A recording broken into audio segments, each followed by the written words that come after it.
Қырық қасқыр, екі ешкі.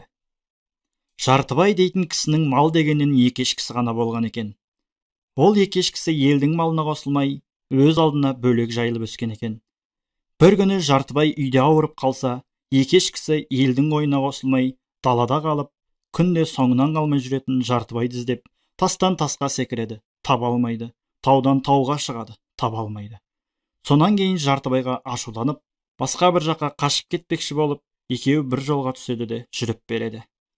Келе жатып, жолдан бір қап тауып алады. Сонан соң біреуі тұрып айтады: «Қой, біз бүйтпейік. Жартыбайдай ені біз таба алмаспыз. Біз кейін қайтайық.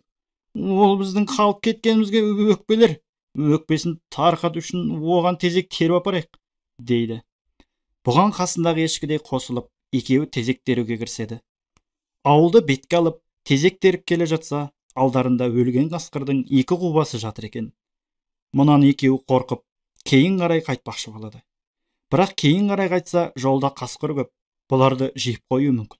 Содан кейін екеуі әрі-бері кеңесіп, әлгі қасқырдың екі қубасын қаптарына салып алады да тағы жүріп береді.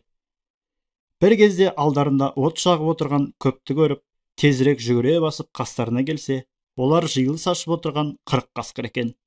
Келген екі ешкіні көреді де, біріне бірі сыбырлап: «Мына ешкілерді қараңдар, тамақты уайымдап отырғанда өздерінің кезгелеуін», дейді.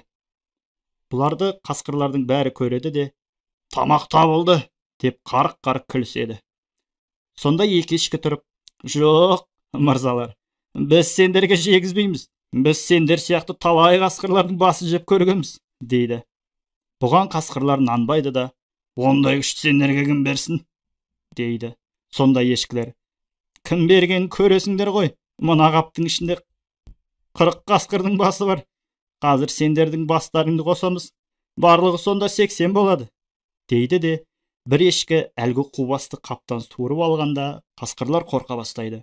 Сонда қорықпайтын көкжал біреу отырады да: «Қане, екіншісін көрсетші», дейді. Ешкілер қолдарын алған басты қапқа қайта салып, біреуін суырып алғанда, қасқырлар үрейленіп кейінге шегіне бастайды. Олардың қорыққанын ешкілер сезеді де: «Қане, біздің қасқырдың етін жемей қарнымыз ашқанына көп болды. Өздеріңе жан керек болса, біреуіңді сойып, бізді қонақ қылыңдар», дейді. Бұған қасқырлар амалсыздан көнеді де, ешкілерді төрге шығарып, әуелі су әкелмек боп 4-5-еуін жібереді. Олар кеткеннен кейін суға кеткендерді тез ертіп келмек болып, 10 шақтысы кетеді. Сөйте-сөйте қасқырдың бірі қалмастан қашып кетеді. Қасқырлардың бұл қылығын мазақтап, күле-күле екі ешкі Жартыбайға қайтып кепті.